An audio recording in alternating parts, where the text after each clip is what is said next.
ఉదయకాలపు ఆరాధన కూడి వచ్చిన మీరందరినీ ప్రేమపూర్వకంగా ఆహ్వానిస్తున్నాను. A warm welcome to this Lone Star Telugu Baptist Church third service. Greet you all in the name of our lord and saviour Jesus Christ. ప్రభువును రక్షకుడైన యేసు క్రీస్తు నామములో మీ అందరికీ శుభములు, సమాధానం కలుగునుగాక. మీ అందరూ క్షేమమని మీ అందరి కొరకు క్రమంగా ప్రార్థన చేస్తూ ఉన్నాను. మీకు ఏమైనా ప్రార్థన అవసరతలుంటే మాకు తెలియజేయండి, మీ అందరి కొరకు ప్రార్థన చేస్తాము. లేఖన భాగం మనము చదువుకున్నాము. ఈ దినముల్లో మనము సిలువను గురించి ఎక్కువగా పాటలు పాడడము, ఒకవేళ మనం ఎక్కువగా 40 డేస్ను పాటించకపోయినప్పటికీ తప్పకుండా దాని సంబంధమైనటువంటి పాటలు, శ్రమల సంబంధమైన పాటలు, లేఖన భాగము, ప్రార్థనలు అన్నీ కూడా చేస్తూ ఉంటాం. ఈ సిలువను చూస్తూ ఉన్నప్పుడు ప్రపంచంలో ఎవరైనా ఏదైనా నేర్చుకున్నారు అంటే అది మన ప్రభువైన యేసుక్రీస్తు ద్వారానే.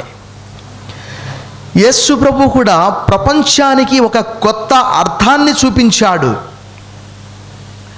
ఆయనకు అనేకమైనటువంటి పేర్లున్నవి. ఆరంభంలోనే మత్తయి సువార్తలో తూర్పు దేశపు జ్ఞానులు వచ్చి యూదులకు రాజుగా పుట్టినవాడు ఎక్కడ, where is the king of juice that we have seen his star and we came to worship him. మేము ఆయన నక్షత్రమును చూసి మేము ఆయన పూజించడానికి వచ్చాము. మరి 2వ అధ్యాయంలో చూస్తే వారు తీసుకొని వచ్చినటువంటి ఆ బంగారు బోళము సాంబ్రాణి అక్కడ పెట్టి వారు సాగిలపడి ఆయనకు మ్రొక్కినట్లు రాయబడి ఉన్నది. దాని అర్థం ఏంటంటే అక్కడ మరియను కాదు పూజించింది. రోమన్ క్యాథలిక్స్ ఎవరైనా అంటే గుర్తుపెట్టుకోండి, యేసు ప్రభు వారినే అక్కడ వారు పూజించారు. ఇక్కడ కూడా యేసు ప్రభు వారు ప్రపంచానికి ఒక కొత్త అర్థాన్ని చూయించాడు. ఏంటి అనంటే యేసు ప్రభుకు అనేకమైనటువంటి పేర్లున్నవి. ఇప్పుడే మనం చూశాము, ఆయన ఎవరు? రాజు. ఎందుకు? యోహాను సువార్త 6:15లో ఆయనను వారు పట్టుకొని రాజుగా చేయడానికి ప్రయత్నం చేస్తే ఆయన అక్కడి నుంచి నెమ్మదిగా జారిపోయాడు. అక్కడి నుంచి ఆయన శక్తిగల ప్రవక్త. లూకా సువార్త 24వ అధ్యాయంలో అక్కడ రాయబడి ఉన్నది. ఆయన ఒక ప్రధాన యాజకుడు, ఆయన దేవుని కుమారుడు. పేతురుతో యేసు ప్రభువారు అంటాడు, పేతురు, నా గురించి ప్రజలు ఏమనుకుంటున్నారు? ప్రభువా, కొంతమంది ఇర్మియా అనుకుంటున్నారు, కొంతమంది ఏలియా అనుకుంటున్నారు, కొంతమంది ప్రవక్తలలో ఒకడు అనుకుంటున్నారు, కొంతమంది బాప్తిజం ఇచ్చి యోహానే మృతుల్లో నుండి లేచాడని అనుకుంటున్నారు. మరి నీవేమనుకుంటున్నావు? చెప్పండి గట్టిగా. నీవు సజీవుడవైన దేవుని. చప్పట్లు కొట్టి దేవుని మహిమపరచండి. యేసు ప్రభువారు అన్నారు, పేతురు, రక్తమాంసములు నీకు బయలుపరచలేదంటే ఏ మనిషి కూడా నీకు బయలుపరచలేదు, కానీ పరలోకమందున్న నా తండ్రి నీకు బయలుపరిచాడు. అంటే ఆయన దేవుని కుమారుడు, ఆయన మనుష్య కుమారుడు, ఆయన బోధకుడు, ఆయన ప్రవక్త, ఆయన ప్రభు. ప్రభు అంటే కురియోస్. ఆ ప్రభు అనే అర్థాన్ని యేసు ప్రభు వారు, సింపుల్గానే మనం యేసు ప్రభు అంటున్నాము. Jesus is the lord of all. యేసుక్రీస్తు అందరికీ అధికారం చెలాయించడానికి కాదు ఆయన. మనం చదువుకున్నటువంటి యోహాను సువార్త 13వ అధ్యాయంలో 2 వచనాలు చదివి మనం ముందుకు వెళ్దాం. Turn your Bibles with me to the gospel according to saint John chapter 13 verse 4 and 5. భోజన పంక్తిలో నుండి లేచి తన పై వస్త్రము అవతల పెట్టివేసి ఒక తువాలు తీసుకొని నడుమున కట్టుకొనెను. అంతటా పల్లెములో నీళ్లు పోసి శిష్యుల పాదములు కడుగుటకును తాను కట్టుకొని ఉన్న తువాలుతో తుడుచుటకును. ప్రభువునందు ప్రియమైనటువంటి వారలారా, ఇక్కడ యేసు ప్రభు వారే చెప్పారు, నేను కాదు. మీరు నన్ను ఏమని పిలుస్తున్నారు? బోధకుడని, ప్రభు అని మీరు పిలుస్తూ ఉన్నారు. యు కాల్ మీ యాజ్ రబ్బుని. Boss, lord, master. సమంజసమే అది, ఎందుకంటే నేను అన్నిటికీ యోగ్యుణ్ణి. ప్రకటన గ్రంథంలో అన్ని లక్షణాలు, I am the alpha, I am the omega, I am the first and I am the last. నేను మొదటి వాడను, కడపటి వాడను. మృతుడనైతిని కానీ ఇదిగో యుగ యుగములు జీవించుచున్నానని యేసు ప్రభు వారు చెప్పారు. ఇక్కడ కూడా ఆయన ఒక ప్రభువు, కానీ ఆయన ప్రపంచానికే ఒక మాదిరి చూపించాడు. ప్రపంచం నివ్వరపోయింది, ప్రపంచం విస్తుపోయింది, ప్రపంచం నేర్చుకున్నది యేసుక్రీస్తు పాదాల యొద్ద.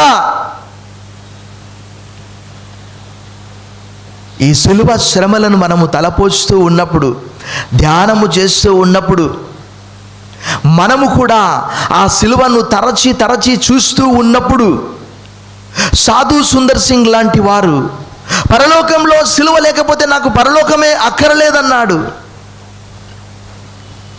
ఎందుకంటే యేసు ప్రభు వారు సిలువపై అంతగా తగ్గించుకున్నాడు. మనము ఫిలిప్పీలకు రాసిన పత్రిక 2:7 మనం చూసాం, ఆయన మనుష్యుల పోలికగా పుట్టి దాసుని స్వరూపము ధరించుకున్నాడు. Jesus became a slave. ఆయన చూడండి, యాక్చువల్గా భారతదేశంలో గురువారం అనే పేరు ఎలా వచ్చిందో అంటే భావన చాలామందిలో, ఆ దినాల్లో బానిసలు యజమానుల కాళ్ళు కడిగేవారట. తర్వాత బోధకుల పాదాలు శిష్యులు కడిగేవారట. కానీ భారతదేశంలో గురువారము గురువు పాదాలు కడిగారు కాబట్టి గురువారం అని పేరు వచ్చిందట.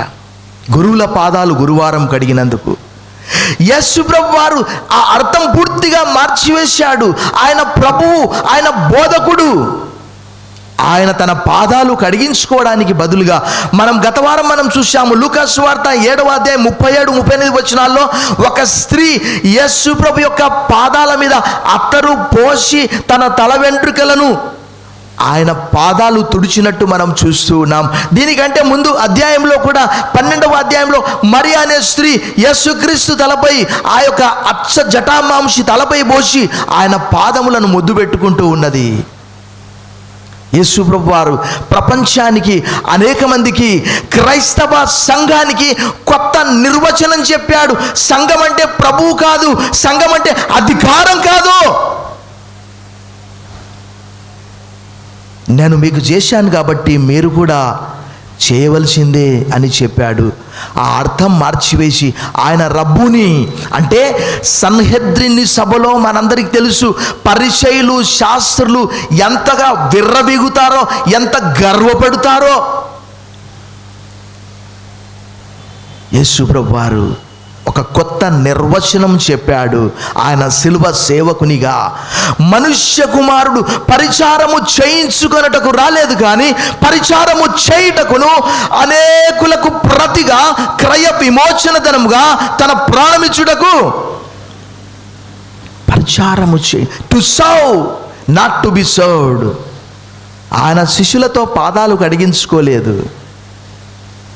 ఆయనే పై వస్త్రం, ఔటర్ రోబ్ అని ఆంగ్లంలో రాయబడినది, took out outer robe and tied the towel onto his waist, poured the water in the basin bowl, started to wash the feet of disciples.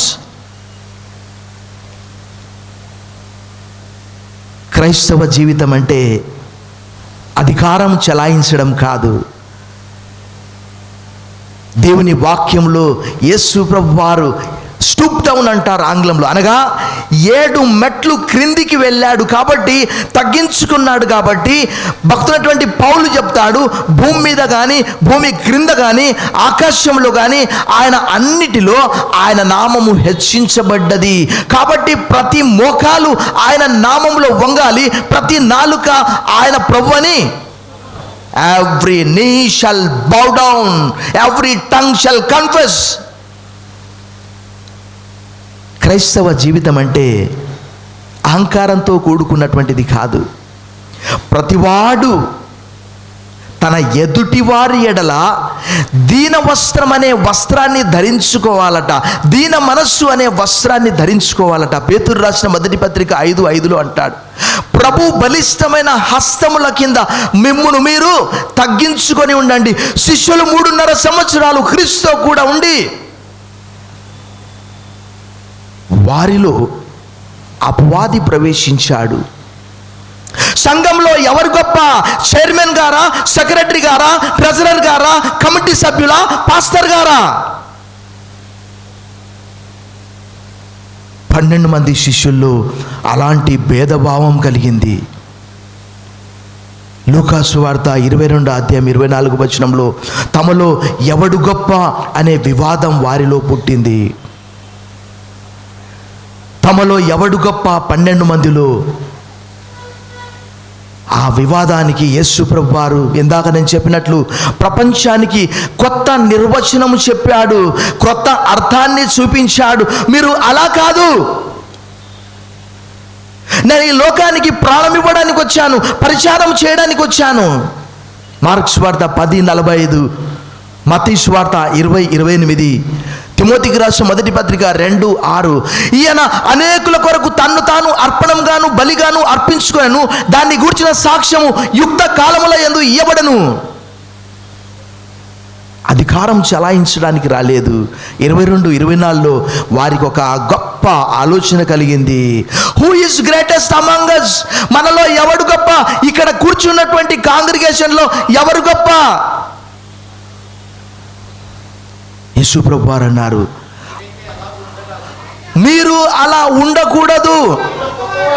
మీలో గొప్పవాడు ఆ చిన్నవాని వలెను, అధిపతి పరిచారకుని వలెను. చాలు. యేసు ప్రభు వారు అన్నారు, గొప్పవాడెవడు అని ప్రశ్న వేశాడు. 22:27 భోజన పంక్తిని కూర్చుండువాడా, పరిచర్య చేయువాడా?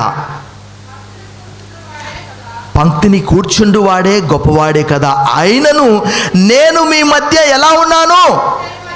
పరిచర్య చేయువాని వలె ఉన్నాను. సంఘము పరిచర్య చేసే సంఘము. Church is the servicing church, ministering church. ఆయన శిరస్సుగా ఉన్నాడు. క్యాథలిక్ చర్చెస్లలో పోపే సంఘానికి శిరస్సుగా ఉండేవాడు. వారు ఆ అర్థాన్ని వారు మార్చేసుకున్నారు. సంఘం అంటే సేవ చేసే సంఘము. ఆయన అడుగు జాడల్లో, ఆయన శిరస్సు పరలోకంలో ఉన్నప్పటికీ మనమందరం భూమి మీద ఉన్నాము. ఆయన మనందరికీ 13:15 అక్కడ రాయబడ్డటువంటి మాట, నేను మీకు చేసిన ప్రకారము మీరును చేయవలనని మీకు మాదిరిగా ఇలాగూ. అనేక మంది తమ్మును తాము హెచ్చించుకుంటున్నారు. మా గురించి మీకు తెలియదు సార్, ఈ పునాది వేసింది మేమే.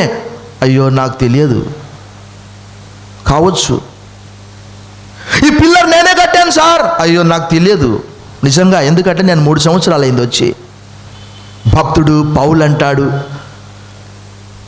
రోమాపత్రిక 12:3 ఒకడు తాను ఎంచుకొనదగిన దానికంటే ఎక్కువగా ఎంచుకొనక. చాలు. ఆయనే ప్రభు మన జీవితానికి, ఆయనే శిరస్సు. అపోస్తలుడైనటువంటి పౌలు అంటాడు కొరింథీయులకు రాసిన 2వ పత్రిక 4:5 మేము మా గురించి ప్రకటించడం లేదు, క్రీస్తు ప్రభు అని ఆయన గురించి మేము మీకు ప్రకటిస్తూ ఉన్నాము. మీ విశ్వాసానికి మేము ప్రభులం కాదు. కొరింథీయులకు రాసిన 2వ పత్రిక 1:24 మీ విశ్వాసానికి మేము సహకారులము. We are not the lords over your faith. మీ మీద మేమేదో ప్రభులం కాదు, మీ విశ్వాసానికి సహకారులము. అపోస్తలుడైన పౌలు ఇంకా చాలా చోట్ల చెప్తాడు. కొరింథీయులకు రాసిన మొదటి పత్రిక 15వ అంటాడు, నేను అపోస్తలులందరిలో అత్యల్పుడను అని చెప్తాడు. ప్రభువునందు ప్రియమైనటువంటి వారలారా, గ్రీసు దేశపు డిక్షనరీలో, నిఘంటువులో, అంటే అన్యజనులలో పరిచర్య చేయడం అంటే తగ్గించుకోవడము కాదు, అధికారము చలాయించడము. 100 మందిని చంపితే అధికారము చలాయించినట్లు వారి దృష్టిలో. గ్రీకు ఫిలాసఫర్స్, అరిస్టాటిల్, అనేక మంది, ఇంకా ప్లాటో, వారేమన్నారంటే సేవ అంటే, పరిచారం చేయడం అంటే అర్థం ఏంటంటే యేసు ప్రభు వారు చెప్పారు. మార్క్స్ వార్త 10వ అధ్యాయము 42వ వచనం చదవండి. Gospel according to Saint mark chapter 10 verse 42. యేసు వారిని తన యొద్దకు పిలిచి వారితో, అన్యజనులలో అధికారులను ఎంచబడిన వారు వారి మీద ప్రభుత్వము చేయుదురు, వారిలో గొప్పవారు వారి మీద అధికారము చేయుదురని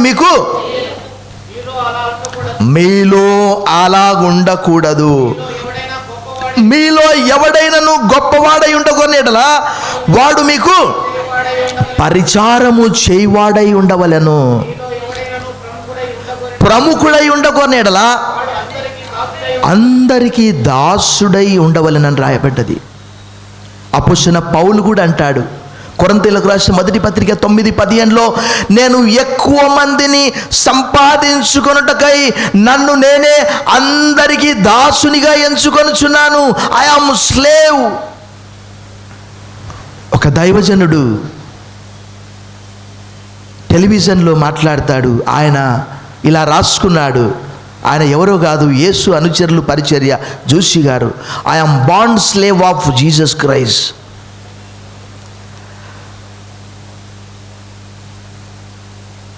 దాసునికి, పనివానికి ఎలాంటి అధికారం ఉండదు. అతని మీద యజమానునికి మాత్రమే అధికారం ఉంటుంది. యేసు ప్రభు వారు చెప్పినటువంటి మాట. పౌలు అన్నాడు, మీరు విలువ పెట్టి కొనబడిన వారు గనుక మనుష్యులకు దాసులు కాకుడి. కొరింథీయులకు రాసిన మొదటి పత్రిక 7:23. స్వతంత్రులయుండి కూడా దుష్టత్వమును కప్పిపెట్టుటకు మీ స్వాతంత్రమును వినియోగించక దేవునికి దాసులుగా జీవించండి అని అపోస్తలుడైనటువంటి పేతురు రాసిన మొదటి పత్రిక 2:16లో తెలియజేశాడు.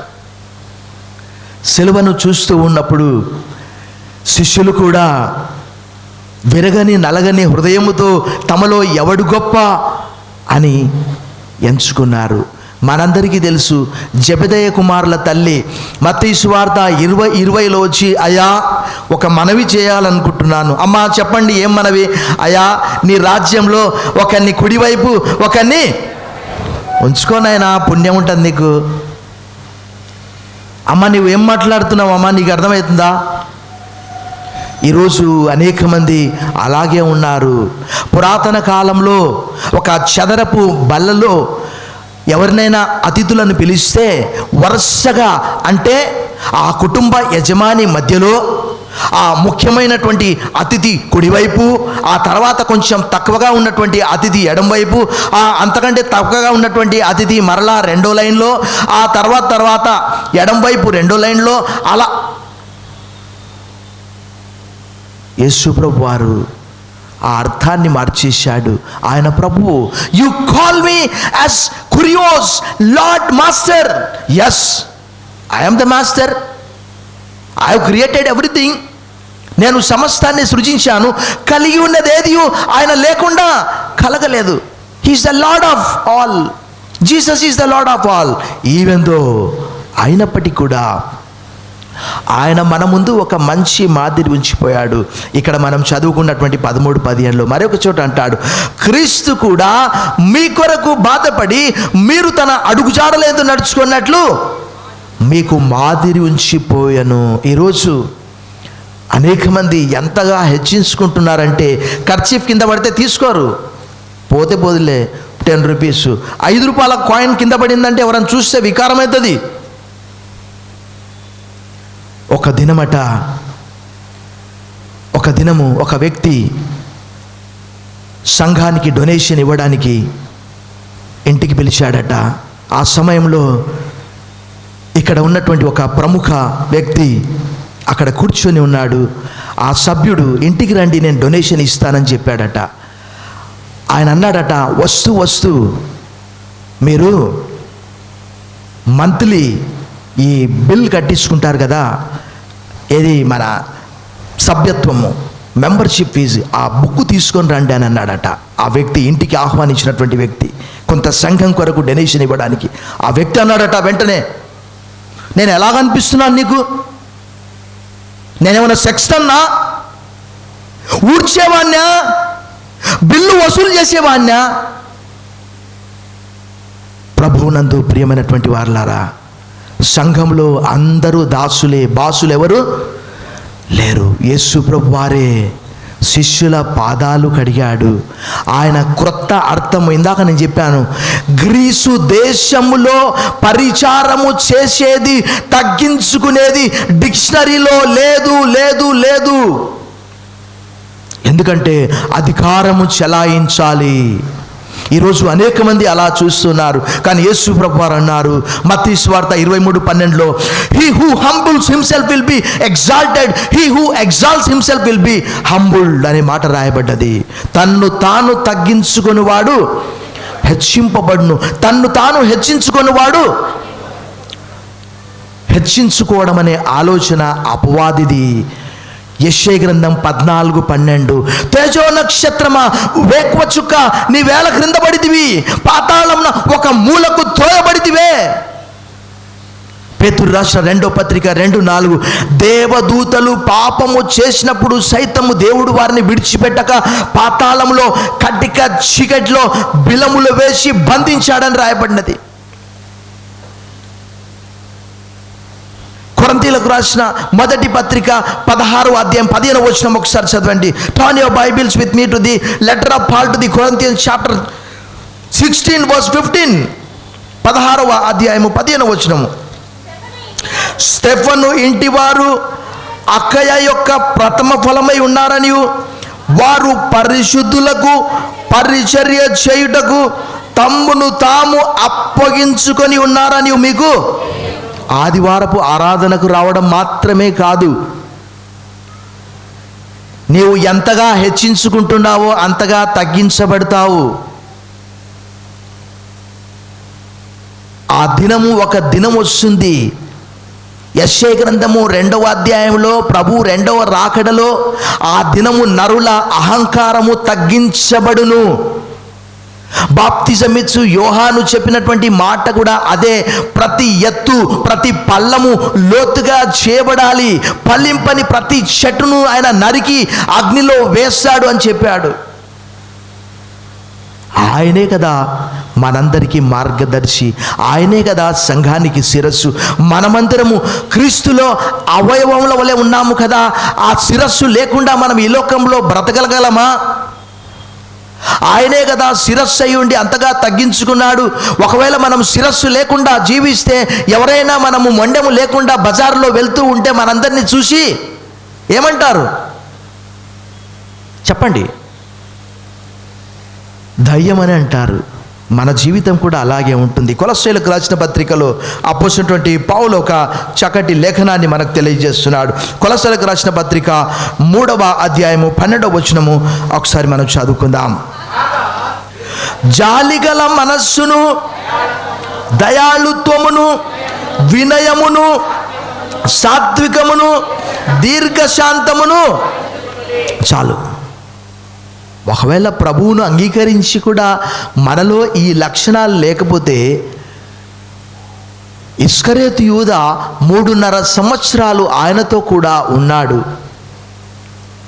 ఆయనకి ఇలాంటి లక్షణాలు వంటబట్టించుకోలేదు. మనం కూడా ఎంతకాలం వచ్చినప్పటికీ ఆలయానికి మనలో అలాంటివి లేకపోతే మనము కూడా ఆయన శిష్యుల వలె ఉంటాము. ఆయన ప్రేమ అంతగా తగ్గించుకోవడానికి కారణమైంది. ఎందుకు అనంటే, ఆయన ఈ లోకం విడిచిపెట్టవలసినటువంటి గడియ ఆసన్నమైనదని, తండ్రి వద్దకు వెళ్ళవలసిన సమయము ఆసన్నమైనదని ఎరిగి లోకంలో ఉన్న తన వారిని సంపూర్ణంగా ప్రేమించను. For God so loved the world that he gave his only begotten son, who ever believes in him shall not perish but may have an eternal life. దేవుడు లోకమును ఎంతో ప్రేమించను, కాగా ఆయన తన అద్వితీయ కుమారునిగా పుట్టిన వాడిని విశ్వాసం ఉంచి ప్రతివాడు నశింపక నిత్యజీవం పొందినట్లు ఆయన అనుగ్రహించాను. ప్రపంచంలో ఎవరైనా ఏదైనా నేర్చుకోవాలనుకుంటే యేసు ప్రభువు వారు చెప్పిన 2వ మాట ఏంటంటే, మత్తయి సువార్త 26వ అధ్యాయము గెత్సెమనే తోటలో పేతురు కత్తి తీసి వరలో నుంచి ఆ ప్రధాన యాజకుని దాసు చెవి తెగ నరికే సమయంలో యేసుప్రభు చెప్పిన మాట, పేతురు నీ కత్తిని వరలో పెట్టు, కత్తి పట్టు ప్రతివాడు కత్తి చేతనే నశించును. ఈ సమయమందు నేను తండ్రిని వేడుకొనననియు వేడుకొన్న ఎడల 12 సేనా వ్యూహములను ఆయన పంపడని నీవు తలస్తున్నావా? అలాగు చేసిన ఎడల లేఖనం ఎలా నెరవేరుతుంది? 12 సేనా వ్యూహములు అంటే ఒక సేనా వ్యూహం = 6,000 మంది యోధులు. మత్తయి సువార్త 26వ అధ్యాయము 52వ వచనం. 12,72,000 మంది యోధులు వస్తారు.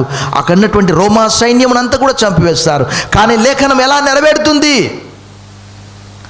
ఆయన సిలువ మరణం పొందినంతగా తన్ను తాను తగ్గించుకున్నాడు.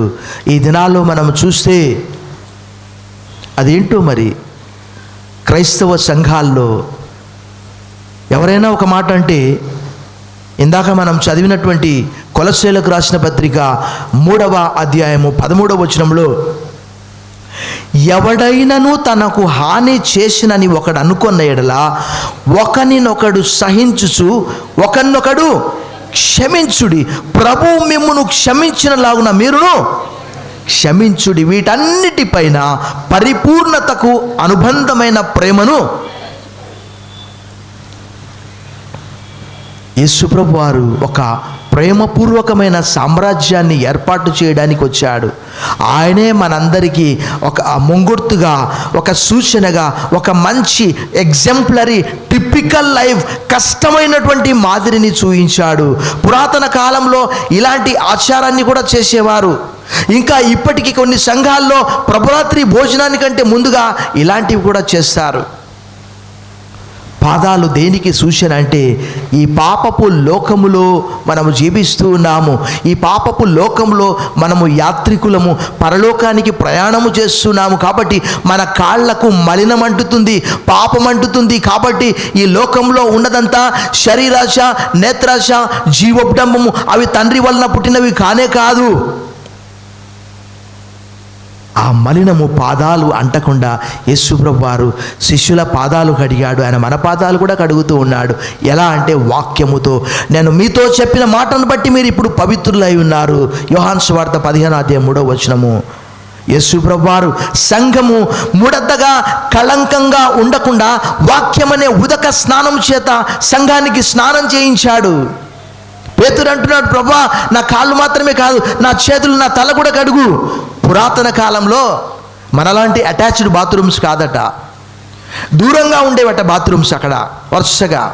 సో అక్కడ స్నానం చేసి మళ్ళీ ఇంటికి రావాలంటే చెప్పులు వేసుకొని రావాలి. సో ఇంటికి వచ్చే సమయంలో మళ్ళీ అక్కడ కాళ్ళు కడుక్కోవాలి, మళ్ళీ స్నానం చేయాల్సిన అవసరము లేదు. ఎందుకంటే కాళ్ళకు మాత్రమే మట్టి అంటుతుంది. ప్రభువునందు ప్రియమైనటువంటి వారులారా, ఈ ఉదయకాలము యేసుప్రభు వారు మనకు చూయించినటువంటి మంచి మాదిరి ఇంకా అనేక చోట్ల భక్తుడు పౌలు అనేక చోట్ల తెలియజేస్తూ ఉన్నాడు. మనం పత్రికలన్నిటిలో కూడా చూస్తే భక్తుడు అనేక చోట్ల రోమా పత్రికలో, అక్కడ చూడండి, రోమా పత్రికలో అక్కడ అద్భుతమైనటువంటి మాట ఇందాక మనం చదువుకున్నాం. రోమా పత్రిక 12వ అధ్యాయము 3వ వచనం, తన్ను తాను ఎంచుకొనదగిన దానికంటే ఎక్కువగా ఎంచుకోక దేవుడు ఒక్కొక్కనికి విభజించి ఇచ్చిన విశ్వాస పరిమాణ ప్రకారం తాను స్వస్థ బుద్ధి గలవారవుటకై తగిన రీతిగా తన్ను ఎంచుకొనవలనని నాకు అనుగ్రహింపబడిన కృపను బట్టి మీలో ఉన్న ప్రతివానితోనూ చెప్పచ్చు. ప్రసంగం చేసేవారు గొప్పనా, ప్రార్థన చేసేవారు గొప్పనా, ఎవరు గొప్ప అనేది లోక సంబంధమైనటువంటి మాట, లోక సంబంధమైనటువంటి సామెత. కానీ దురదృష్టవశాత్తు ఈరోజు క్రైస్తవ సంఘాల్లో కూడా అదే అయింది, ప్రోటోకాల్ అయిపోయింది. ముందెవరు? కానీ ఇక్కడ ప్రభు ఉండాలని కోరుకోవాలి మనము. పేతురు రాసిన మొదటి పత్రిక 4వ అధ్యాయము 11వ వచనాన్ని మనం చదువుదాం. Turn your Bibles with me to the first letter of Peter chapter 4 verse 11. ఒకడు బోధించిన ఎడల దైవోక్తులను బోధించినట్టు బోధింపవలను, ఒకడు ఉపచారము చేసిన ఎడల దేవుడు అనుగ్రహించు సామర్థ్యం కొలది చేయవలను. ఇందువలన దేవుడు అన్నిటిలోనూ యేసు క్రీస్తు ద్వారా మహిమపరచబడును. యుగ యుగములు మహిమయు ప్రభావమును ఆయన గుండునుగాక. ఆమేన్. ఒక్కొక్కరికి ఒక కృపావరం ఇచ్చాడా? వాటి ద్వారా దేవునికి మాత్రమే మహిమ కలగాలి, మనకు కాదు. ఈ లోకంలో క్రైస్తవులమైనటువంటి మనము, దేవుని బిడ్డలమైనటువంటి మనము, ఆయన ఎట్టివాడో మనము అట్టివారమై ఉంటున్నాము. ప్రతి ఒక్కరు కూడా ఎదుటి వాని ఎడల దీన మనస్సు అనే వస్త్రాన్ని ధరించుకోవాలట. పేతురు రాసిన మొదటి పత్రిక 5:5, చిన్నలారా మీరు పెద్దలకు లోబడి ఉండుడి, మీరందరూ ఎదుటి వాని ఎడల దీన మనస్సు అను వస్త్రము ధరించుకొని మిమ్మును అలంకరించుకొనుడి. దేవుడు అహంకారాలు ఎదిరించి దీనిలకు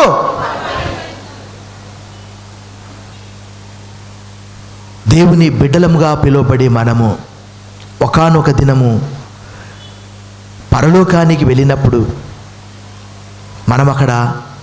మనం చూస్తాము ఈ గుణగణాలన్నీ కూడా మనలో ఉన్నప్పుడు యేసుక్రీస్తు వారు మొట్టమొదటిగా మనం పరలోకానికి వెళ్ళిన తర్వాత ఆయన ఏం చేశాడట? మన పాదాలను చూస్తాడట. మనం ఈ లోకంలో ఆయన గొప్పతనము, ఆయన ప్రేమ, ఆయన దీనత్వాన్ని మనం ధరించుకొని అకేషనల్గా క్రిస్మస్కు, ఈస్టర్కు, గుడ్ ఫ్రైడేకి, బర్త్డేకి, యానివర్సరీకి వేసుకునే ఆ వస్త్రాలు కాదు ఇవి. ఎల్లప్పుడూ దీన మనస్సు అనే వస్త్రాన్ని ధరించాలని అప్పొసినటువంటి పేతురు అంటాడు. ఆ పేతురు మొట్టమొదటిగా మనందరికీ తెలుసు తొట్టిల్లాడు. కానీ మత్తయి సువార్త 26:75లో పేతురు వెలుపలికి పోయి సంతాపపడి ఏడ్చననే మాట మనం చూస్తాం. తర్వాత మీరు మందకు మాదిరులుగా ఉండండి, మందకు ప్రభువులుగా ఉండక అని 5వ అధ్యాయం మొదటి వచనంలో అంటాడు. అంటే అంతగా తగ్గించుకున్నాడు. సేవకులుగా, విశ్వాసులముగా మనం ఏది చేసినప్పటికీ కూడా మన ప్రభువు మనతో కూడా ఉన్నాడు. ఎందుకు అని అంటే శిరస్సు లేకుండా మనం ఈ లోకంలో మనం జీవించలేము. యేసు ప్రభు వారు ఆ కురియోస్ అంటే ప్రభు అనే మాటకు క్రొత్త అర్థము చూపించాడు. అంటే మనందరికి తెలుసు, ఇందాక నేను చెప్పాను, బానిసలు యజమానుల పాదాలు కడిగేది. కానీ ఇక్కడ యేసు ప్రభువారు రివర్సు, శిష్యుల పాదాలు కడిగి మరలా మీరు కూడా ఒకని పాదాలు ఒకడు కడగాల్సిందే ప్రభు అని బోధకుడని ఆ దినాల్లో పరిసయ్యులు, శాస్త్రులు, సద్దుకయ్యులు సన్హెద్రిన్ సభలో వారు ఎంతగా తమ్మును తాము హెచ్చించుకున్నారంటే అక్కడ మత్తయి సువార్త 23లో చెప్తాడు, వారు చెంగులు, వారు అగ్రపీఠాల మీద కూర్చునేవారు. యేసుప్రభు వారు విరిగి నలగనటువంటి హృదయంతో ఆ శిష్యులు అలా మాట్లాడితే వారికి ఒక కొత్త భావం చెప్పాడు. ఏం చెప్పాడంటే, గొప్పవాడెవడు, భోజన పంక్తిని కూర్చుండువాడా, పరిచర్య చేయవాడా అంటే భోజన పంక్తిని కూర్చుండువాడే గొప్పవాడు. చాలామందికి ఆ విషయం తెలియదు. భారతదేశంలో అతిథిని పిలిచారంటే అతిథో దేవో భవ అంటారు. కానీ నేను దాన్ని రివర్స్ చేస్తూ ఉన్నాను. నేను మీ మధ్యలో పరిచర్య చేయువాని వలె ఉన్నాను, మీరు కూడా అలా ఉండాలని అన్నాడు. ఈ సిలువను గూర్చి మనం ధ్యానం చేస్తూ ఉన్నప్పుడు యేసు ప్రభు కలిగినటువంటి అవమానం నాకు నా జీవితంలో చాలాసార్లు, ఒకవేళ నాకు ఏదైనా అంటే ప్రతికూలమైనటువంటిది కలిగినప్పుడు చివరిగా హెబ్రీ పత్రిక 12వ అధ్యాయంలోని మాటను చదివి మనం ముగించుకుందాం. 12వ అధ్యాయము అక్కడ 2వ వచనంలో, మనము కూడా ప్రతి భారమును సులువుగా చిక్కులబెట్టు పాపమును విడిచిపెట్టి విశ్వాసమున కర్తయు దాన్ని కొనసాగించువాడునైన యేసు వైపు చూచు మన ఎదుట ఉంచబడిన పందెంలో ఓపికతో పరిగెద్దాం.